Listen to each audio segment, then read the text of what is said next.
सुक्खू सरकार ने सत्ता में आते ही 1 अप्रैल 2022 के बाद पूर्व जयराम सरकार के कार्यकाल में खोले गए 300 से अधिक स्कूलों को डिनोटिफाई किया है। साथ ही अन्य विभागों के संस्थान भी डिनोटिफाइड किए गए हैं। इन डिनोटिफाइड किए गए संस्थानों को लेकर जहां विपक्ष हमलावर है, वहीं शिक्षा मंत्री रोहित ठाकुर ने कहा कि गत सरकार ने रिकॉर्ड तोड़ संस्थान खोले और इन संस्थानों का कितना लाभ मिला, लगभग एक आध को छोड़ पूरा मंत्रिमंडल बाहर हो गया। जबकि चाहिए तो ये है कि संस्थान हैं उन्हें सुदृढ़ किया जाता। आज जो संस्थान हैं उनमें रिक्त पद भरने की आवश्यकता है, उन्हें मजबूत करने की आवश्यकता है। शिक्षा मंत्री रोहित ठाकुर ने कहा कि जो स्कूल बंद किए गए हैं उनकी विस्तृत रिपोर्ट मांगी गई है और वो लगभग तैयार है। जहां आवश्यकता होगी वहां स्कूल खोले जाएंगे। जिन दुर्गम क्षेत्रों में बच्चों को स्कूल की आवश्यकता है उन्हें खोला जाएगा। जहां अधिक स्टाफ है उस स्टाफ को कम संख्या वाले स्कूलों में शिफ्ट किया जाएगा। उन्होंने कहा कि चाहे शिक्षा का क्षेत्र हो, स्वास्थ्य या कोई अन्य विभाग, सभी को मजबूत करने की आवश्यकता है।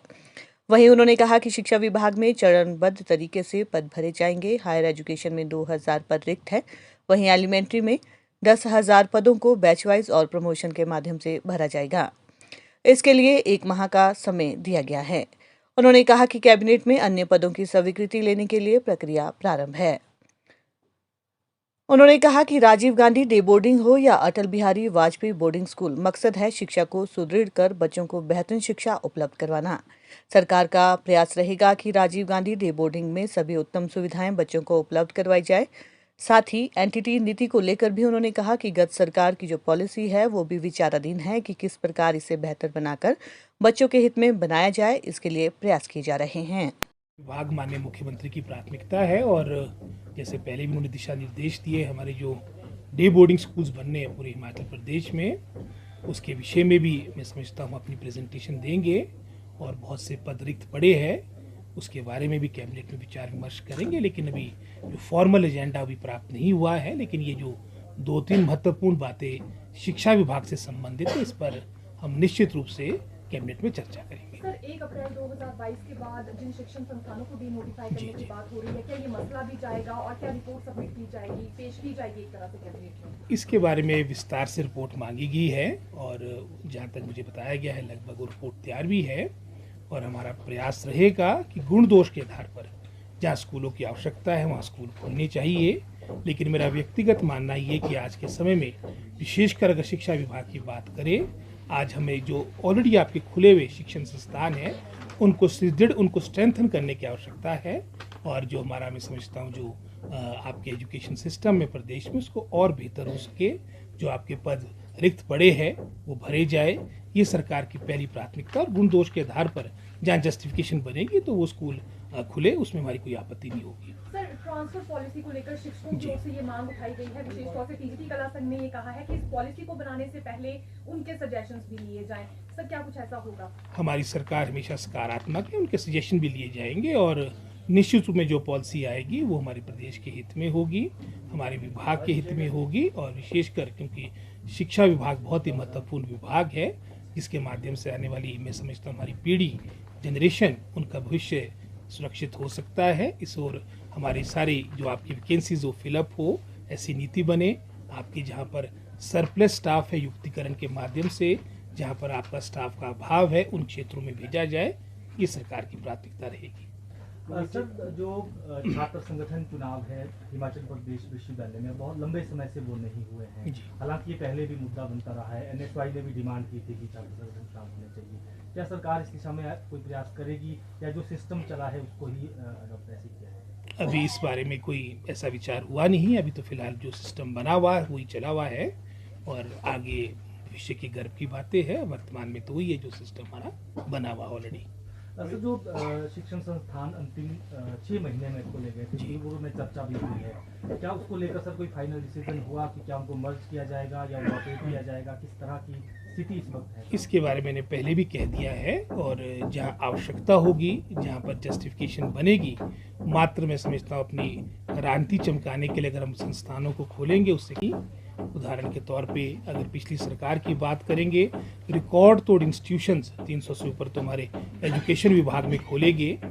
इसी तरह से चाहे वो रेवेन्यू डिपार्टमेंट था, चाहे वो आपका हेल्थ डिपार्टमेंट था, रिकॉर्ड तोड़ आपके संस्थान खोले गए। लेकिन उसका कितना लाभ मिला, कितना नहीं मिला, लगभग एक आध को छोड़ के पूरा मंत्रिमंडल ही बाहर हो गया। तो मैं समझता हूँ जैसे मैंने पहले कहा, चाहे वो एजुकेशन सिस्टम की बात है, चाहे हमारे विभाग की बात है या अन्य विभागों की बात है, आज हिमाचल प्रदेश जो छोटा प्रदेश है, यहाँ पर जो हमारे संस्थान ऑलरेडी खुले हुए हैं उनको स्ट्रेंथन, उनको सुदृढ़ करने की आवश्यकता है।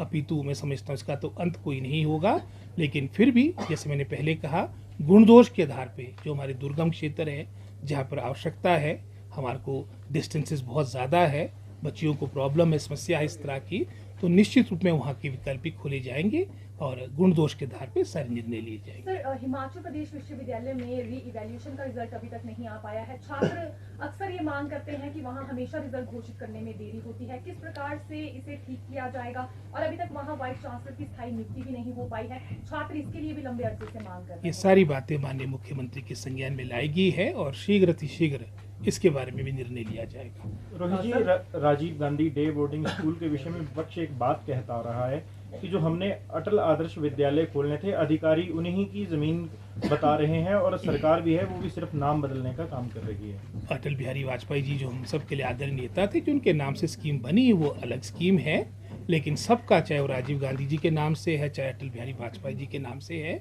सबका एक ही उद्देश्य है, एक ही मैं समझता हूँ मोटिव है कि हमारे ऐसे स्कूल्स हमारे क्षेत्रों में स्थापित किए जाए जो लेटेस्ट हमारे को, मैं समझता हूँ आज के समय में जो हमारे को बेस्ट एजुकेशन मिल सकती है अपने गवर्नमेंट सेक्टर में, उस सोच के साथ माननीय मुख्यमंत्री ने ये Rajiv Gandhi day boarding school का, मैं समझता हूँ, अपनी फ्लैगशिप प्रोग्राम प्रारंभ किया है और निश्चित रूप में आने वाले समय में आपको इसके सकारात्मक रिजल्ट देखने को मिलेंगे। क्या एडिशनल फैसिलिटीज जो है Rajiv Gandhi day boarding schools में दी जाएगी? क्या इंग्लिश मीडियम स्कूल्स जो है एचपी गवर्नमेंट शुरू करेगी? ऐसा हो सकता है आगे? जैसे मैंने पहले कहा कि इसमें सोच यही है कि जो बेस्ट फैसिलिटीज़ है स्टेट ऑफ आर्ट के रूप में हम इन स्कूल्स को विकसित करेंगे और इसके बारे में अपना अभी पूरी फिजिबिलिटी प्राक्कलन तैयार किया जा रहा है। और जैसा आपको ही पता है, लगभग कोई 50 बीघे के आसपास इसमें मार्क किया गया कितनी कम से कम हमारे को लैंड की आवश्यकता पड़ेगी विषय की, मैं समझता हूँ आवश्यकताओं को देखते हुए भी लगभग 100 कनाल के आसपास। और अभी हम आइडेंटिफाई कर रहे हैं कि अपने ऐसी जगहें जहाँ पर इतनी लैंड अवेलेबल है, तो प्रथम चरण में जैसे हमारी सोच है कि हर विधानसभा क्षेत्र में ऐसा एक स्कूल हो।